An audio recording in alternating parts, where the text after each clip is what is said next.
Welcome to episode 149 of Nobody Special. In this episode, we talk about being a good steward of your finances and the GameStop stonks. The Gospel Outpost presents Nobody Special.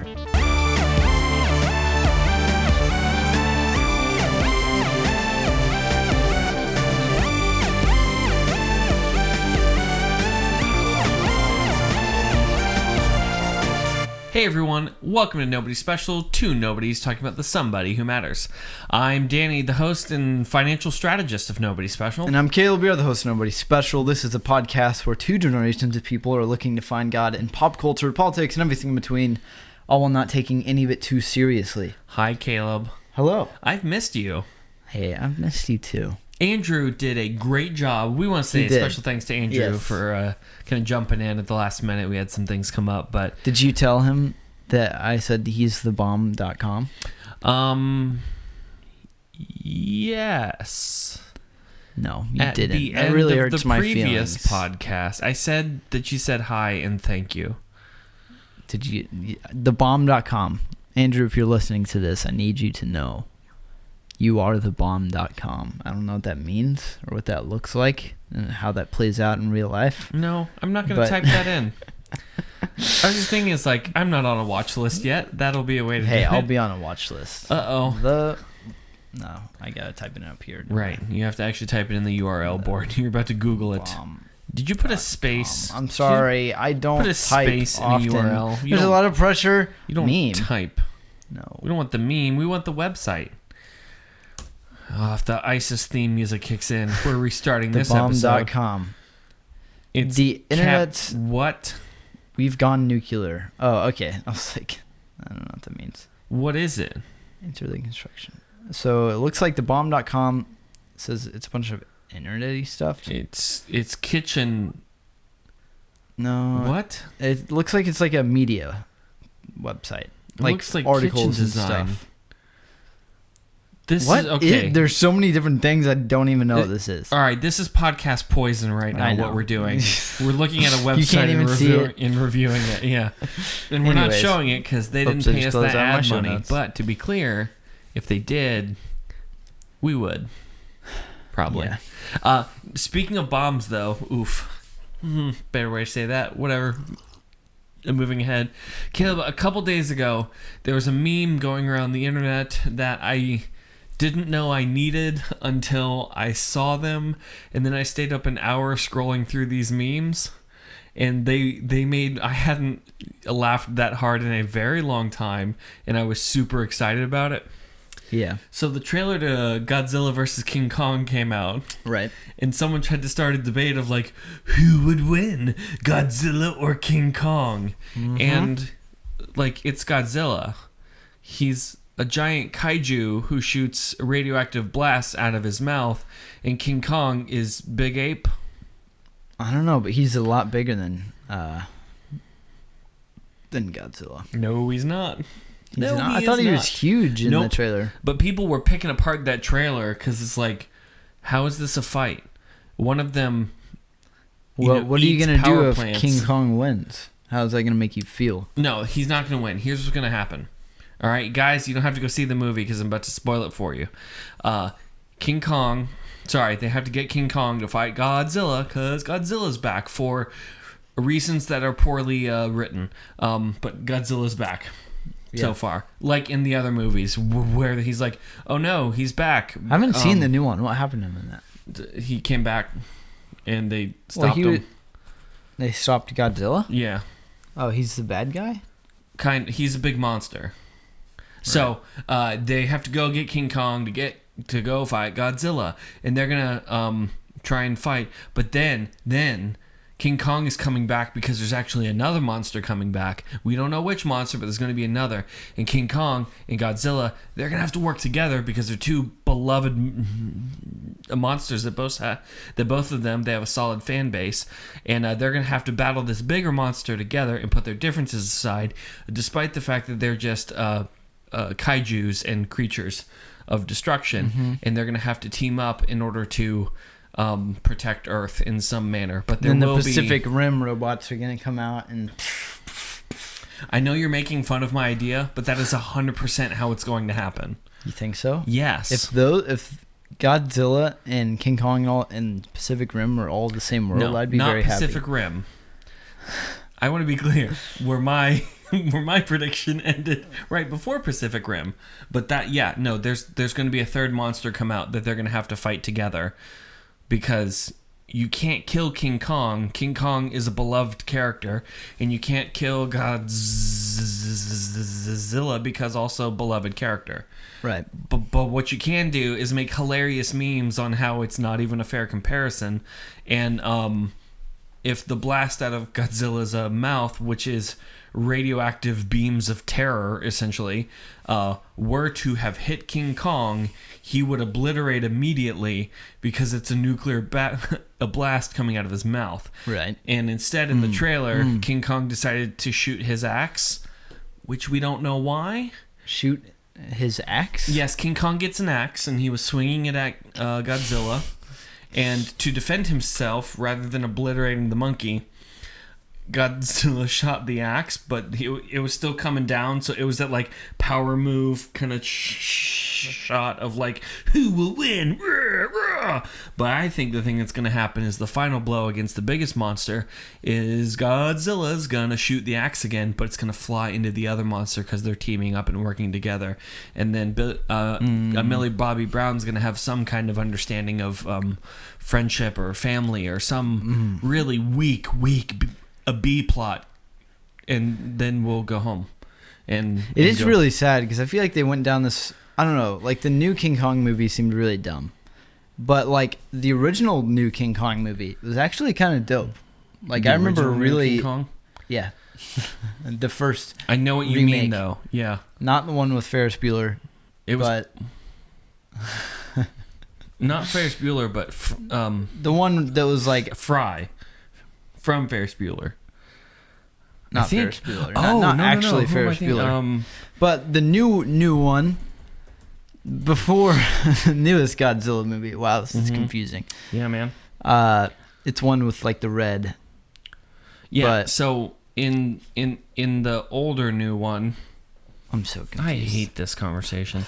In the older new one, I think they had the one where there's Godzilla's babies. Maybe. I don't remember. Oh no, this is so confusing.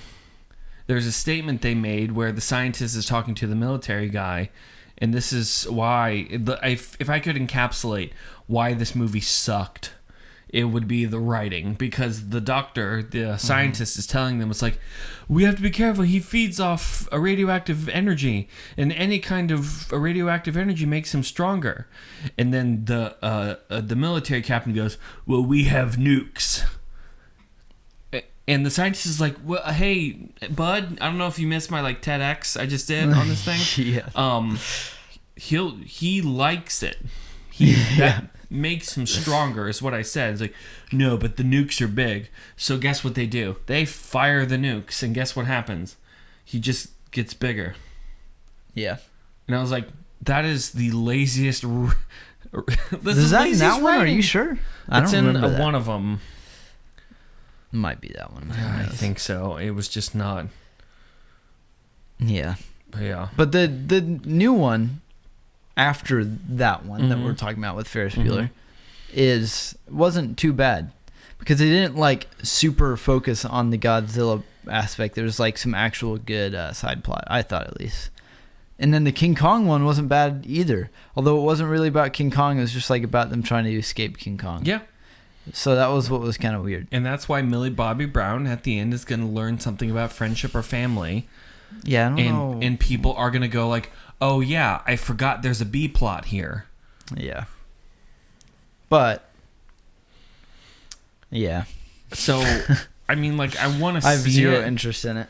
I want to see it, but I don't want to pay for it. So I'm hoping that's coming out on HBO.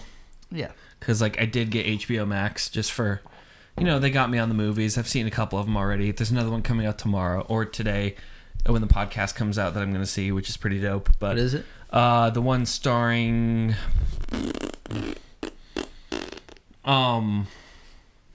Denzel Washington. Oh, that's on HBO? Yeah, man. I didn't know that. That looks good. Where he plays a detective Yeah. who is like an older detective and never got a promotion for reasons they don't super describe. I think it's The Little Things. Yes. Also starring Rami Malek and Jared Leto. I'm actually excited about those. Maybe gonna watch it tomorrow night at some point. So good. Should be good. And I would definitely pay money to see those, but I'm not letting you have this transition. I can't. I cannot. Money. It annoys me. I would definitely put all my stock into this movie being good. Would you say Speaking stonks? of stocks, hey, Caleb, let's talk. Speaking of stocks, let's talk about the progression of You're too good 2021 at it. so far.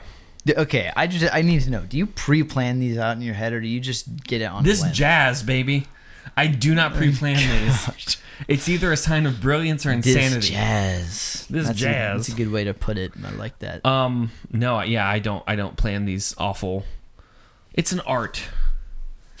And I'm an artist. All right, let's continue talking about stocks. I don't want you to. Hold on, I'm trying to bridge the gap hype between yourself up art too and much. stock.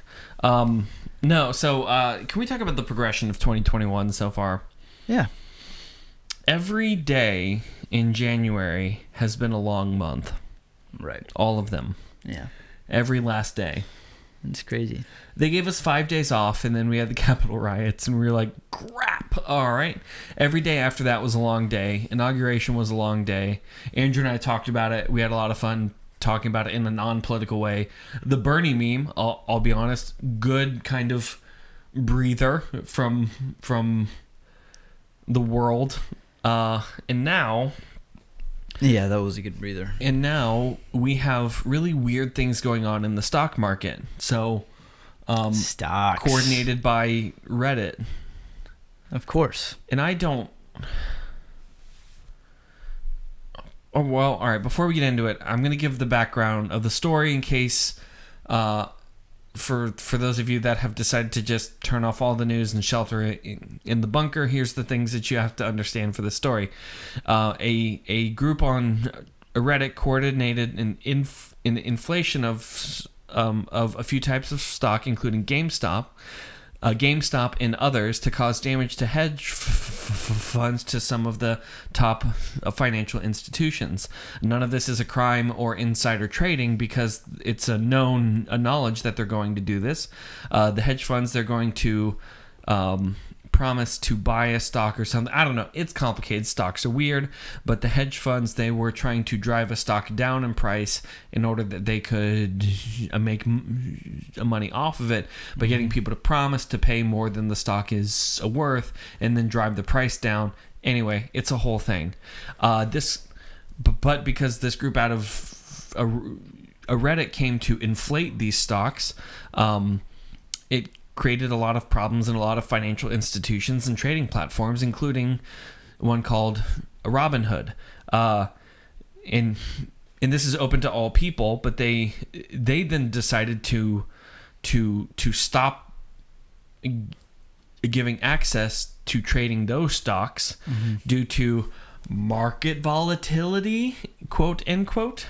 And then out of that, Alexandria Ocasio-Cortez, Rashida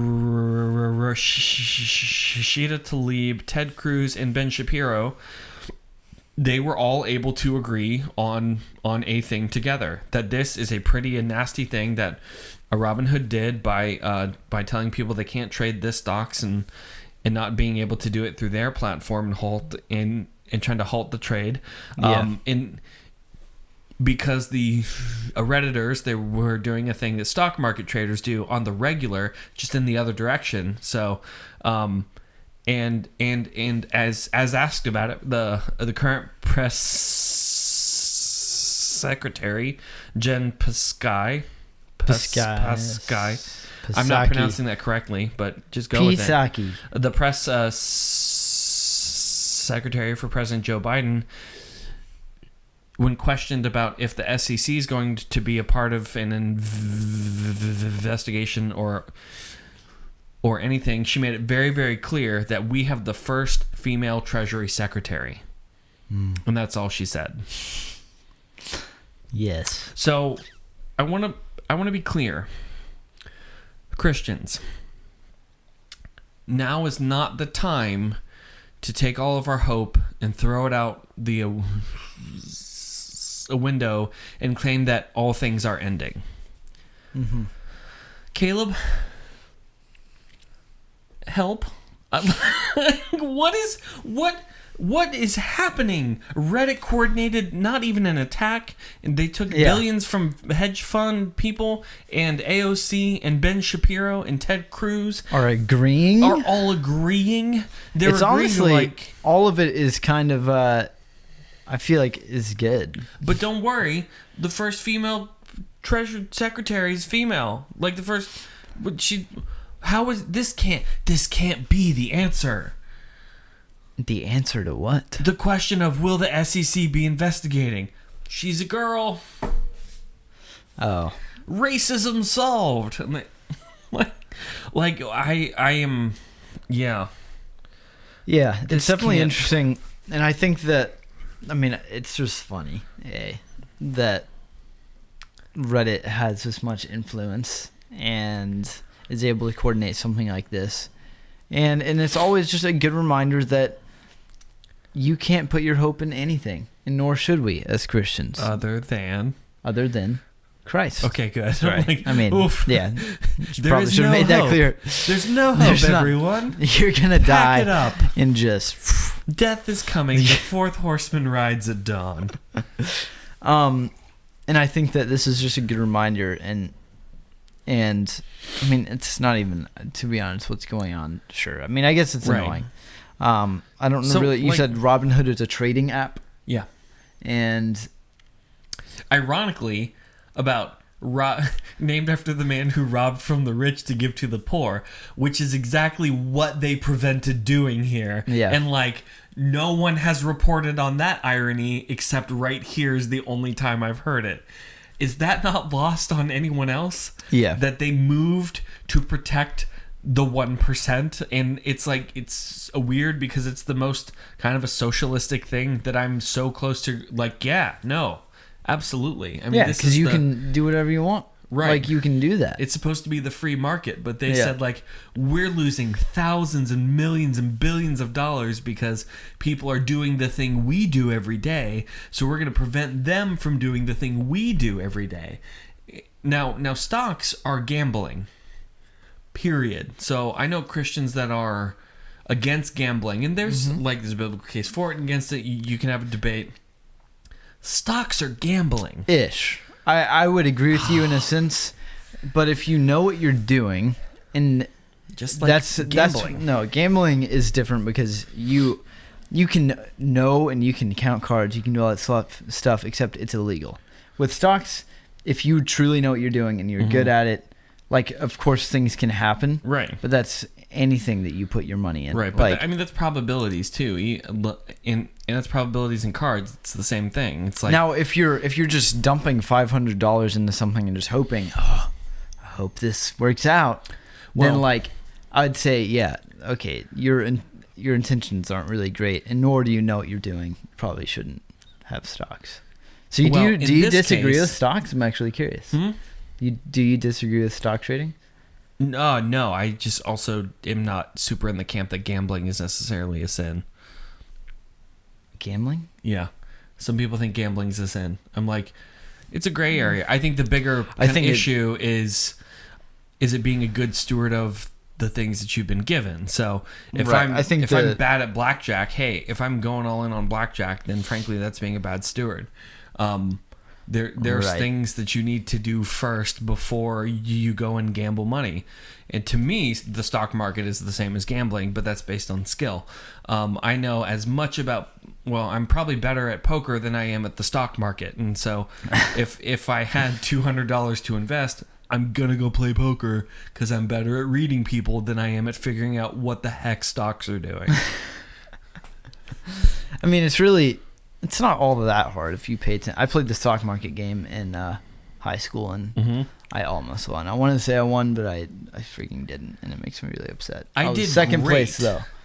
Until it was actually my money. And then I don't know where it went. And that's the other thing is where did it go? What? I don't fully understand stocks. You don't fully understand stocks. So like, do you want me to explain the base or? I love you. Better people have tried. Yeah, I mean, I get it, but like, I gave them 200. I got 100 back. Where did the 100 go? Wait, you gave them 200. You got 100 back. When all was said and done, I lost money in the stocks. But like, where did it go? like that's the question I have. Like, where is that $100 now? If I gave them two $100 bills and I signed them both and did those kind of things where it's like trackgeorge.com or something where people track their $1 bill and figure out where it went. Yeah. Where did it go? I mean, that's not the important factor. It's just the value is changing of the thing that you bought. Sure, I get that. It's like you buying a car and over time it depreciates and you Absolutely. You could say, where did your money go? Where did it go? I'm missing $10,000. I bought this car for $30,000. It's now worth $20,000. But like stocks, like it's not a real thing. Yeah, it's not.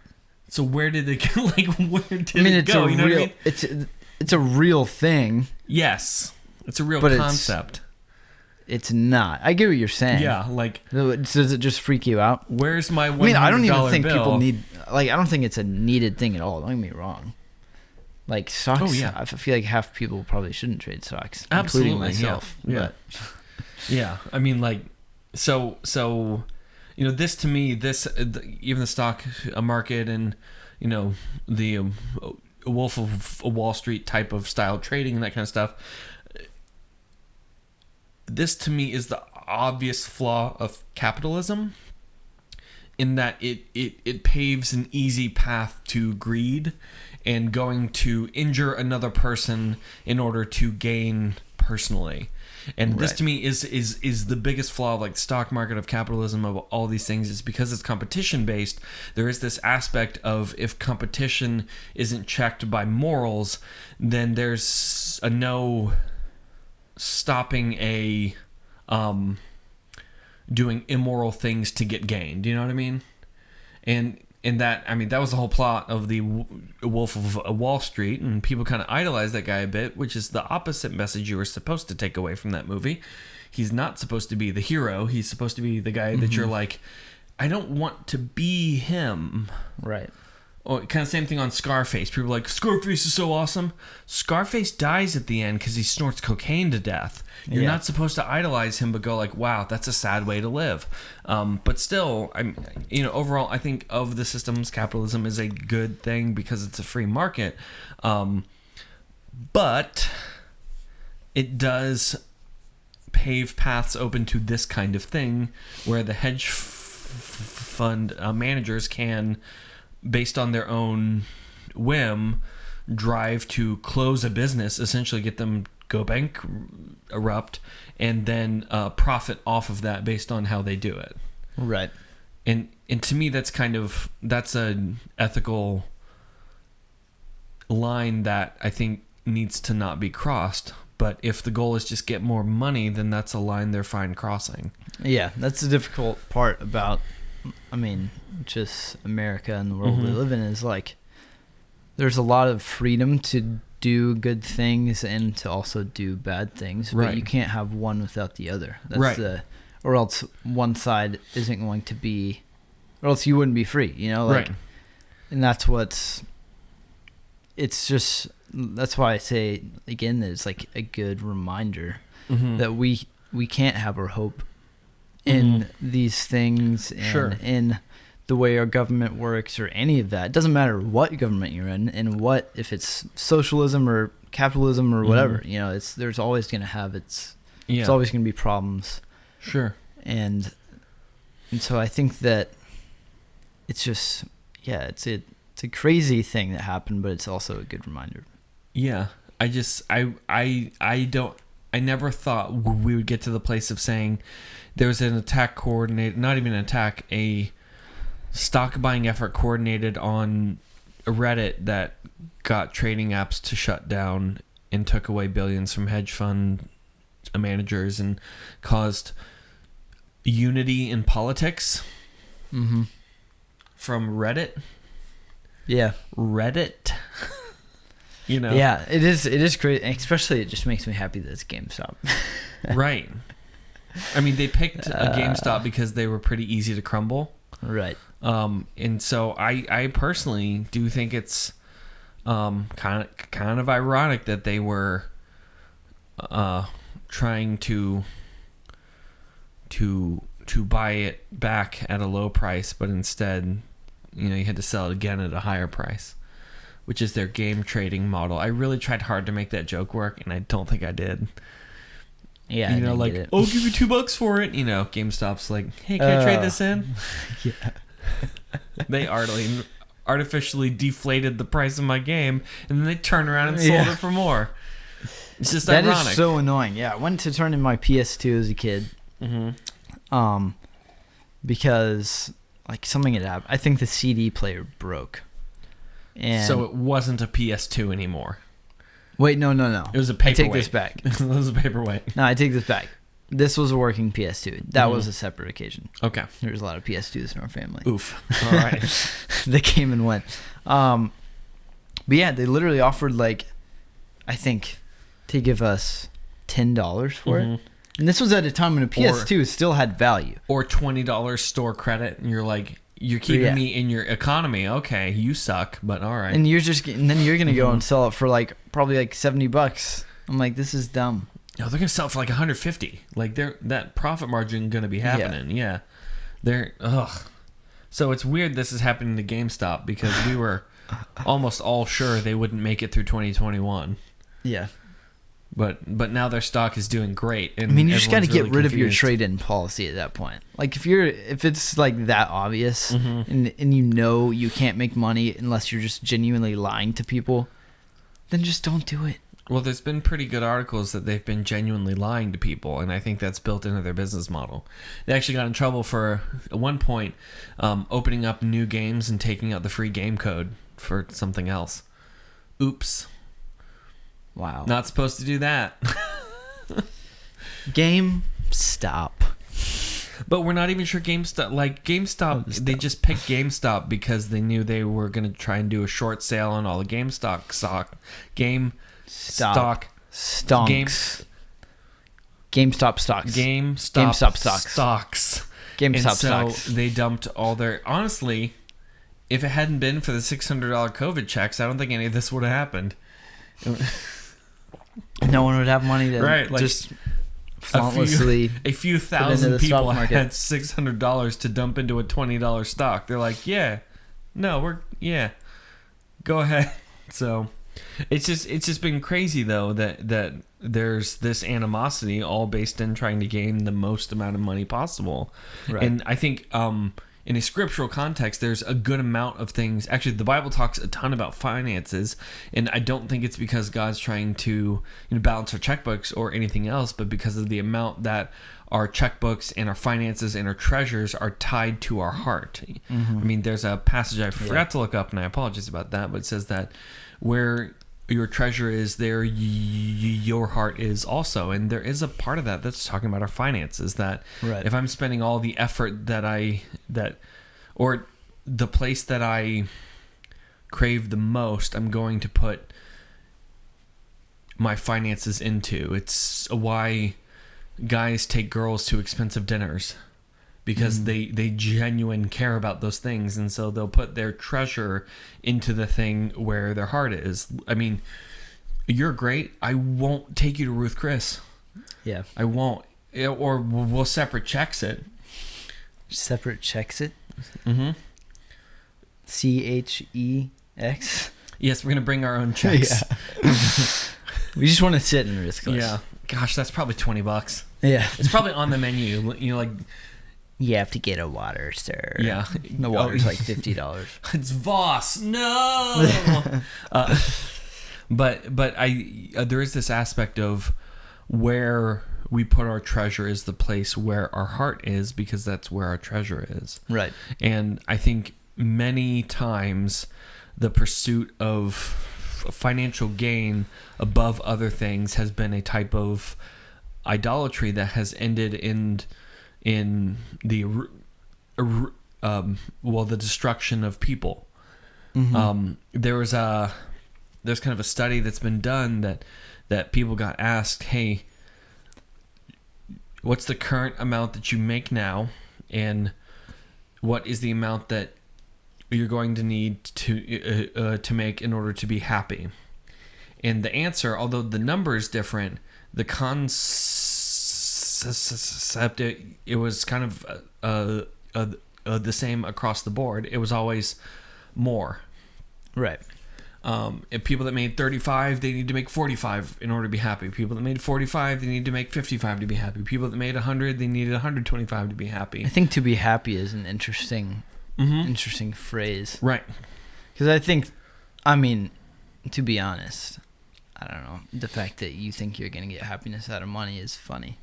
I think the only thing that I see in life, having more money would be a benefit, would just be more financial freedom in other places.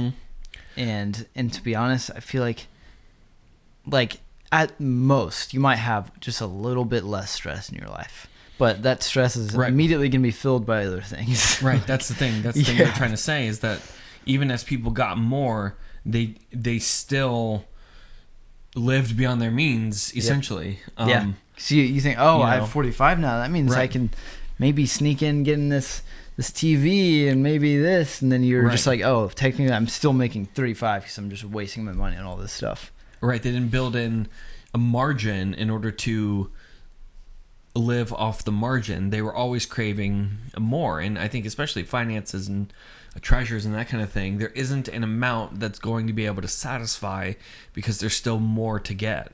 Right. There's a passage in 1 Timothy chapter 6, 9 through 10. Do you want to go ahead and read that for us? But those who desire to be rich fall into temptation, into a snare, into many senseless and harmful desires that plunge people into ruin and destruction. For the love of money is a root of all kinds of evils. It is through this craving that some have wandered away from the faith and pierced themselves with many pangs. So for a good amount of people, this has been a goal they've tried to attain, is have the most money. And I think it's because it's tied to both power and stuff. The more money I have, the more stuff I can have. The more money I have, the more power that I have, the more influence I can have, because a lot of people are chasing money. And to do that, there are things to chase the dollar that you have to do that are incompatible to Christianity. Right. There is that aspect of, if this is competitive, if this is me trying to gain all the finances I can gain, then in order to do that, I have to screw over my neighbor because he has money and I need it. Yeah. It's not a temptation that is ever filled. Right. There's another step. There's another thing, because it's almost as if a person's trying to prove a thing that money is inadequate to actually prove, and it's worth in an ironic sense. That if I'm trying to prove my worth through the pursuit of money, then I'll never actually have enough, because money can't actually define my worth. Right. Yeah. And it's really sad. I mean, the fact that people try and put their worth in that, because, I mean, like you were saying, like, A, it's never going to satisfy. Nope. B, like, half the people are, like, just uncomfortable sharing how much they make anyways. And it's just this weird cultural thing, which I never understood. But... yeah, it's like, I get it, but... Right. I also don't at the same time. In fact, I feel like this is what's ironic.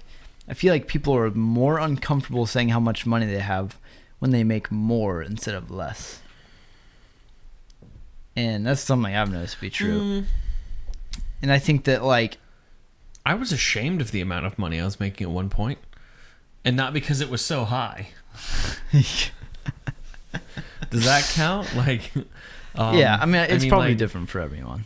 But that's just, I feel like, what I've noticed the most. I would want, and this is me just being honest about the temptation to this kind of thing, which, by the way, if I'm this isn't a huge temptation to me, because if it is, I'm doing it wrong. You know what I mean? Like, I'm not only a sinner, I'm ineffective.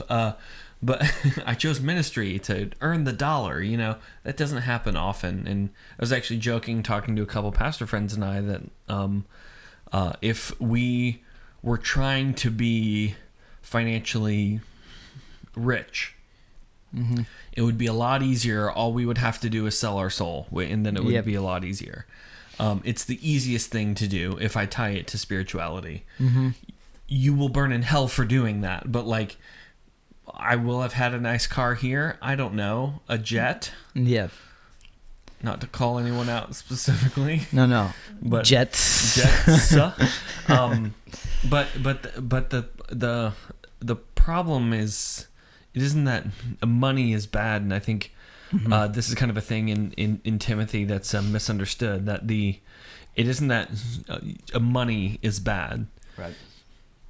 Money isn't bad. It's a tool. Tools are in themselves morally neutral. They are not good. They are not bad. They are tools. Right. It is the thing a person does with them that is either good or bad, but it isn't the tool itself. It's kind of the same as guns. Guns are morally neutral. What a person does with them is good or evil. Right. And this passage often gets quoted as, money is the root of all evil. And actually, there was the Bible study I had. I was actually so proud of these guys. They were on a kind of a church trip, because they were at a different church. I had a boys' Bible study there for like 3 or 4 years. Hi, if you're listening. And there was a question they had to identify: is this a biblical quote or not? And one of the things on there, it was, money is the root of all evil. And one of them, Gray actually, because he brought up like, no, that's not the quote. And I was like, that's my boy. And his pastor came back like, no, that's in the Bible. The answer sheet, it says it's in there. He's like, it's not. Yeah. It's not. That's not in there. It's like, no, it says the money is the root of all evil. And I'm like, but it's not. He's absolutely correct. It's the love of money is the basis of all kinds of evil, which is a very different thing. If I murder someone, it's probably not about money. Yeah. Sometimes it is. It can be, but a lot of times it's not. Right. So I was actually really proud of him for saying, it's like, no, there's a problem there, but that's not the basis of all of it. The basis is pride. Right.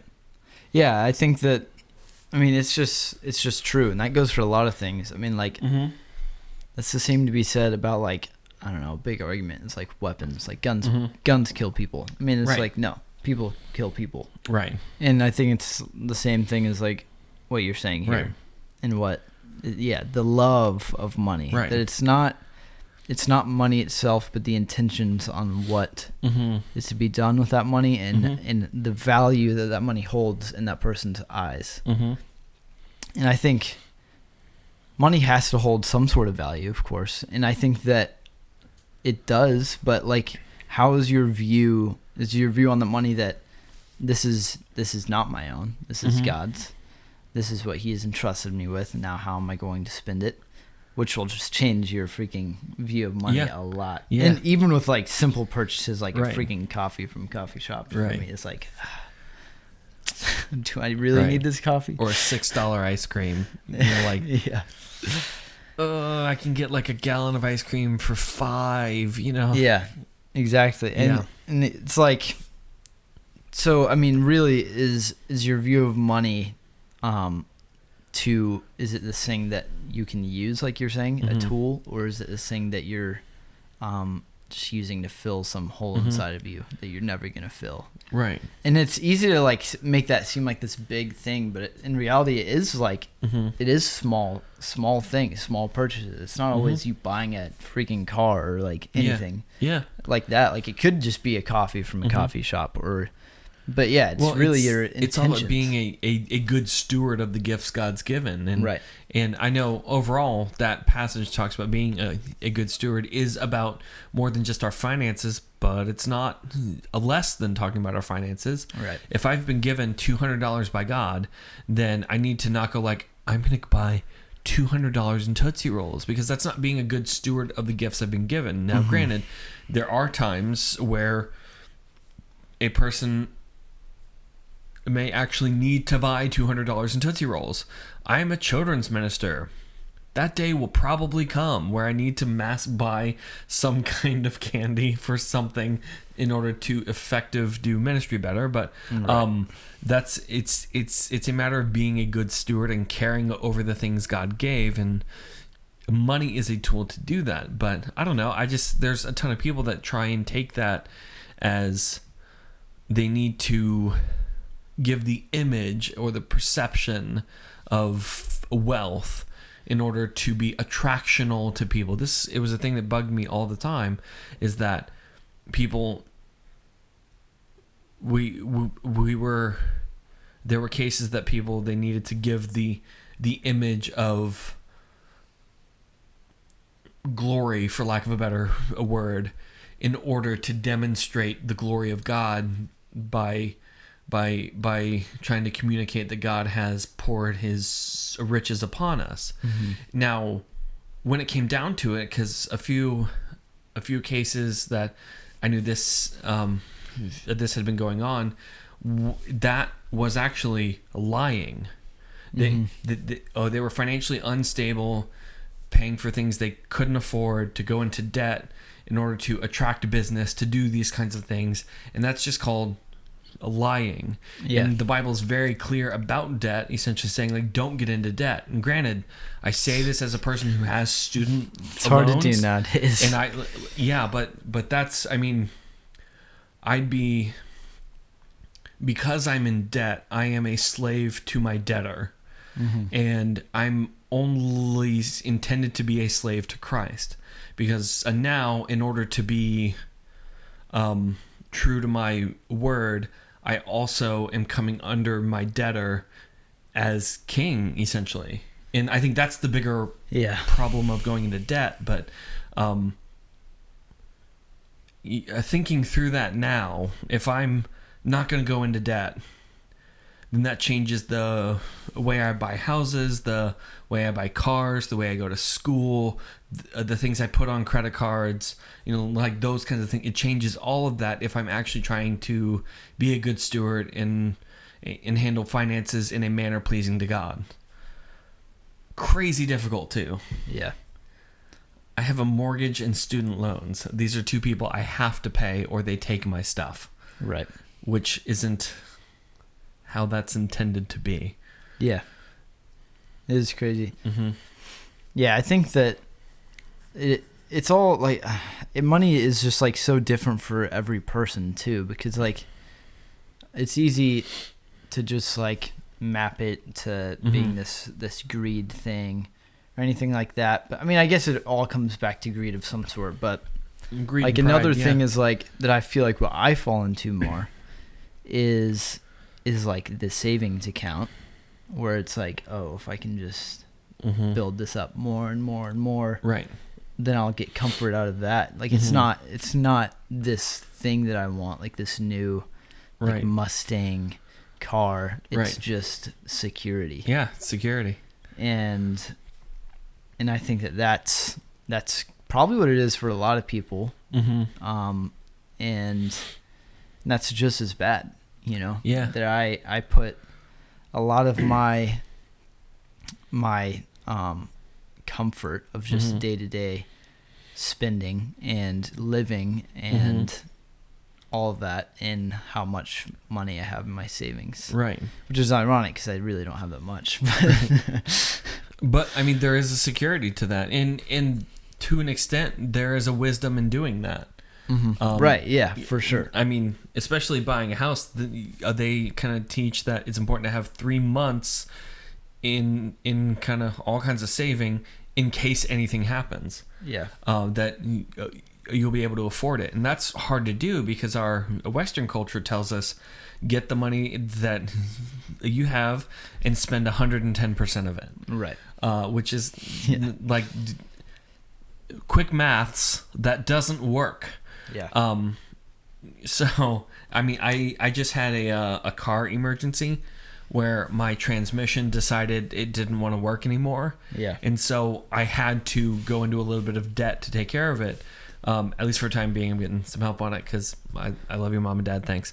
But I didn't have kind of a savings built up to be able to do that. And, right. And as I'm thinking about it in a biblical kind of a sense, there are cases God told the people to stockpile and store things.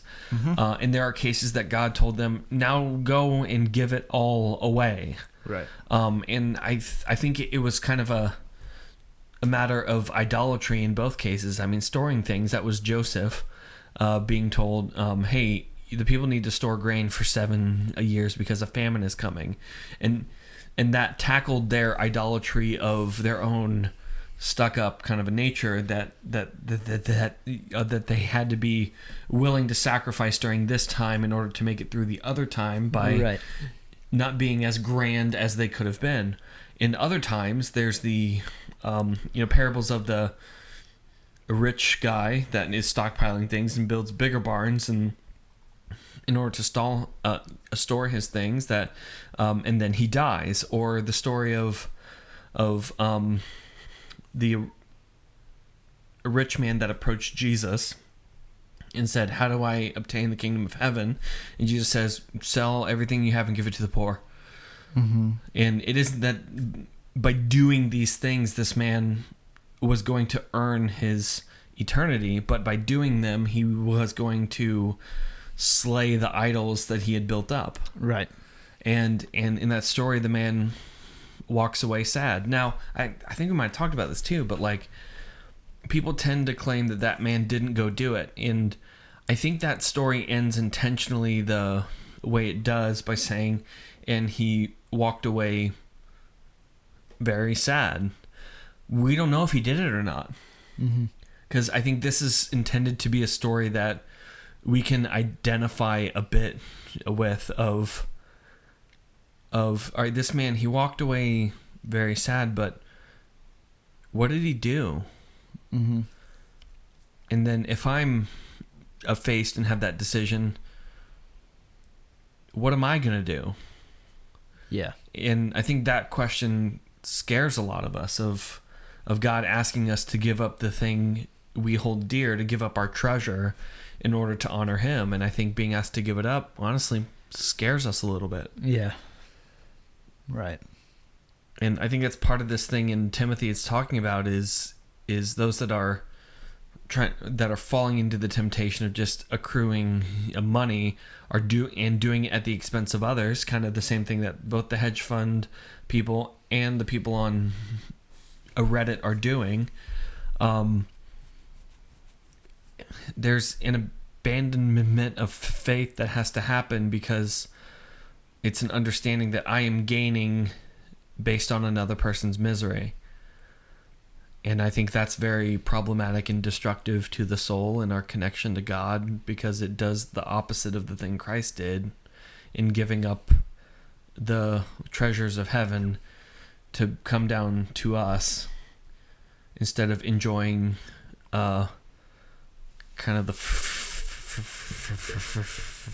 fruits of the throne room of heaven. Right. So I don't know, this whole thing, especially handling finances, I think a good amount of it's tied to pride and idolatry. Yeah, and I think one thing that we haven't even really brought up yet that is a good way to combat this is not only just something that we're called to do and I think should do, and that's tithe. Mm-hmm. But I think it's also just a good reminder to you of who handles your finances. Right. And why that should be the first thing that you tithe. Right. I mean, that you give. Right. To the Lord. Right. And invest into his kingdom because it's his money. And I think for me, oftentimes it's not always just solely I mean, it's like honoring God to just give the first of our fruits, and our money. Right. Not fruits. Well, I mean, I guess. Like, as in things that are produced. And I think, it came out of an agrarian kind of understanding. The first fruits were actually fruits. Like, in a lot of cases, it was the first crops that came in. These were the best crops too. And I think that's the important part that people don't understand, is that it's not even the 10%, although the 10% is important, but that it's the first thing that comes out. The best part of it that comes out goes to God, because where our treasure is, there our heart is also. Right. And if I'm willing to take the best and give it to God, then that's an understanding that my being, the core of who I am is God's. Right. And it's an extension of that. And then learning to make it on not 100% of income, but on the 90. But the first part of it goes to God first. If everything else gets cut before that. Yeah. Sorry, I cut you off too, and I'm so sorry. No, yeah, and I think it's just, like, again, it's a good reminder too of where your finances, like, who's in control of your finances. And I think for me, like I was saying before, it's just a good reminder that this is not my own. Like, just as simple as that. And that I need to be more intentional and just more intentional. I feel like it's the best word about how my money is being spent. And I'm not good at that, so don't think that I'm saying this from some high platform with my little amount of money I have. But it's good to be intentional and to have a mindset that is active and thinking about where your money is going and where it's best going to be spent too. Yeah. And I think Paul to Timothy is even talking about that people have wandered away from the faith. It's not that they carry this dramatic moment of like, if I have to choose between the dollar and God, I shall pursue the dollar. And then there's like, dun, dun, dun, any of that. No, it's a wandering off. Right. They just strayed off because they had spiritual ADD. Yeah. And I think oftentimes it roots back to where, like, besides just finances, but like, where are you focusing in life? And this goes for like anything where you wander and you were failing in and all of that stuff in life. It 100% of the time, I believe it is because you're not keeping your eyes on Jesus. Right. Whether that's your marriage, your finances, like all of that stuff, like all of the classic life things. I believe that if you don't have your eyes on Jesus, and I mean, with marriage it's different because it's the other person has to have their eyes on Jesus too. But like with your finances, hands looking in the same direction. Right. Exactly. Yeah. Hopefully. Yeah. Exactly. But like if you aren't, in community, we talk about this a lot, in community, reading your Bible, praying, then like if you're not focusing on God, things are just not, you're going to wander. Like it's not an if, it's just a matter of time. And it's just true because I do this freaking every month. I feel like I have like a couple weeks where I just like take my eyes off God, look at my circumstances, and then like your life just like starts to like fall apart a little bit. And you're like, absolutely. I mean, it's literally like Peter walking on water is just the best visualization of this, is that when we are not looking at Christ, that means we're not looking at him. That means we're not truly putting our full trust in him. Right. And you're going to look at your circumstances and you're going to sink because you can't do anything. It is the power of God and what he did on the cross for us that we're able to do any of this stuff, and that we're able to be a good steward of our finances, and that we're able to have good relationships. And I mean, No, it all goes back to that. I'll be honest, two things. I've actually been doing better on financial things. After I made one impulse purchase, Merry Christmas to me, I then decided I needed to all right, I'm going to tighten up some things financially. So I'm going to be honest, a few things. Also, I've been trying to get in shape. So two of these coincide. I haven't been going out to get food as often. I've been eating at home or drinking water. One of those is healthy. The other one we're working on. Whatever. Progress is progress. We're doing good. And also, I haven't been buying books as much because I have like a stack of 10 I have to read. I wish I could show you guys Danny's house. It's books. It's basically a library. But anyways, continue. Didn't mean to just roast you. It's a Thanks. better hobby to be in than other things you could be spending your money on. I'll give you that. Thank you. No, but like I'm going to read them all. Part of it is like they had the after Christmas sale, and I got like, again, this was the final purchases before the kibosh, but I've done a lot better. I haven't ordered the 12 books I want to order. Right. Haven't. Providence of God. Tempted, but haven't. And I've been going out to eat not as often. And I have rediscovered my love of PB&J. PB&J slaps differently, especially at around 10:30 at night. Just it tastes different at 10:30 at night. Sure. It absolutely does taste better. So anyway, I've been doing better on financial things, and I've been kind of pleased with myself a little bit. So good. That's just, I don't know. I wanted to pat myself on the back publicly. Sorry. Yeah. So we want to hear from. Sometimes you got to do it. We do. Yeah, I'll help you out too. Thank you.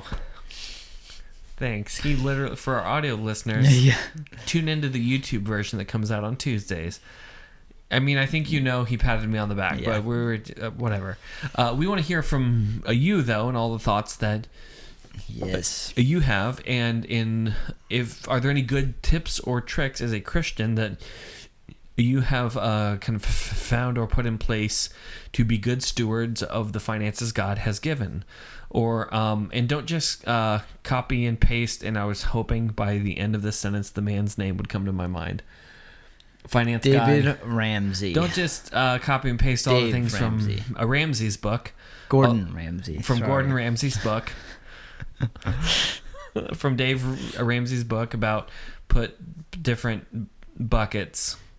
He's the bucket guy, right? I have no idea. He's the bucket guy.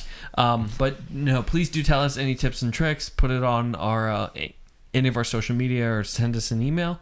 The best way to get in touch is to go to thegospeloutpost.com/nobodyspecial. There's a form at the bottom of the page, and just tell us there, or ask us a question about any topic, or just say hi. And those make us pretty happy to get those. Yeah. Caleb, are we on social media? Yes, we are. You can find us at Nobody Special Podcast on Instagram and Facebook. And if you want to give us a follow there, you can see what we're up to, what the new episodes, when they come out. And also, you can comment there or DM us if you want to ask us questions or just say hello as well. And finally, there's our YouTube channel, which comes out every Tuesday. We post the videos of these podcasts. Sometimes there's tiny extra things. You get to actually see what Caleb and I look like. Sorry, we're not different. Yeah. This is just the face God gave us, and we're going to work with what we got. The face, the singular face. One face. I didn't know that that we were just one face. But we talk different. We get mistaken Wouldn't for that be brothers crazy? Often. For brothers? Yes. No. We're like the face of Bo, except when I talk, I have my voice, and when you talk, you have your voice. But we're just one person. Wouldn't that be the craziest podcast ever? Sorry, side note. What if it was just one guy who's really good at like making another voice, and he just had conversations with himself? That would be terrifying. Anyways, sorry, I freaked Danny out. I feel like they have one, and I'm just not sure what it is. Ugh, that'd be scary. But like no one knew, and then one day like there's a video version and you just see this guy just like doing like 3 different people's voices. I think it's just called like a cartoon. Or Eddie Murphy. No, but like at once. It's just Eddie like Murphy. Like a podcast. He just sits down and talks with himself. Yeah. It's an Eddie Murphy movie. Gosh. Where he plays the same, like, it's just Eddie Murphy and his friend whose name I never remember. and there's 12 people, 12 characters, but they're all played by Eddie Murphy and his friend. That was Portlandia or whatever. Well, that's a sketch show. Also, there's a few of them. Anyway, no one cares about this. They've already stopped listening. But we do appreciate everyone who tunes into the show, who tells other people, who asks us questions. Anybody that does that, we appreciate all of our viewers, listeners, viewers, fans. No, you're not allowed to be fans, guys. All right, you can listen, but don't give Danny the ego. Sorry. Good both grief. of us. I keep on ragging all of on us. you. I'm trying to end on a positive note. I know. I'm just a downer. Push it down. Okay. So, but Caleb and I do appreciate all of our people who tune in the show and share it. So, thank you so much for everyone out there. So, well, I think Caleb, that's going to do it for us today. I'm Danny, and I'm Caleb, and we are Nobody Special.